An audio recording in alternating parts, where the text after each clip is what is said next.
Salut les Lensois, ravi de vous retrouver pour une nouvelle vidéo et cette semaine on va parler d'arbitrage et revenir sur la décision scandaleuse de Benoît Millot lors du match entre le Stade de Reims et le RC Lens où Joseph Akoumou n'a pas écopé d'un carton rouge malgré son tacle dangereux sur Przemysław Frankowski. Et plus globalement, on va se demander dans cette vidéo si le RC Lens est lésé par l'arbitrage depuis le début de la saison. Depuis le début de la saison, les hommes de Frank Hayes ont souvent été désavantagés par les hommes en noir.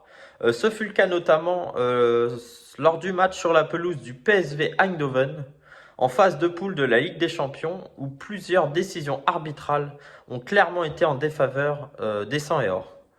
Ce fut le cas aussi lors de la victoire face au FC Nantes à la Beaujoire, où David Pereira da Costa avait été victime d'un tacle assassin de Nathan Zézé, qui aurait dû mériter un carton rouge, mais qu'il ne l'avait pas été malheureusement. Et plus récemment, comme je l'évoquais, le RC Lens a été lésé par l'arbitrage lors du match nul concédé sur la pelouse du Stade de Reims. Joseph Akoumou n'a pas été exclu malgré son tacle, les deux pieds décollés sur le mollet de Przemysław Frankowski.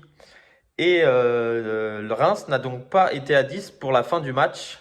Et ça s'est fini à 1 partout entre ces deux équipes. Ce qui a provoqué la colère des Sang et Or et une colère plutôt justifiée.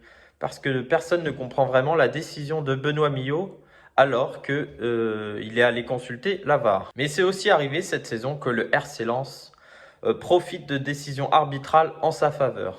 Ce fut le cas notamment lors du déplacement sur la pelouse de Montpellier où Kevin Danso aurait dû être expulsé selon moi pour un tacle dangereux sur le Montpelliérain Moussa Altamari. Mais en faisant le bilan depuis le début de la saison, j'ai l'impression que le RC Lens est plus désavantagé qu'avantagé au niveau de l'arbitrage. Après, je ne pense pas que le RC Lens soit forcément ciblé par les arbitres, que ce soit en Ligue 1 ou en Coupe d'Europe, mais toutes les équipes semblent payer parfois l'incompétence des arbitres et le recours parfois litigieux de la VAR. Et c'est vraiment, je pense, la faute à pas de chance que le RC Lens ait été autant désavantagé depuis le début de la saison par l'arbitrage. Et la tendance pourrait s'inverser en cette fin de saison, mais elle pourrait aussi s'accentuer contre les Sang et Or. Merci de nous avoir suivis et n'oubliez pas, vous pouvez nous retrouver sur notre chaîne But Football Club et nous dire en commentaire si vous aussi, vous trouvez que le RC Lens est quelque peu lésé par l'arbitrage depuis le début de la saison.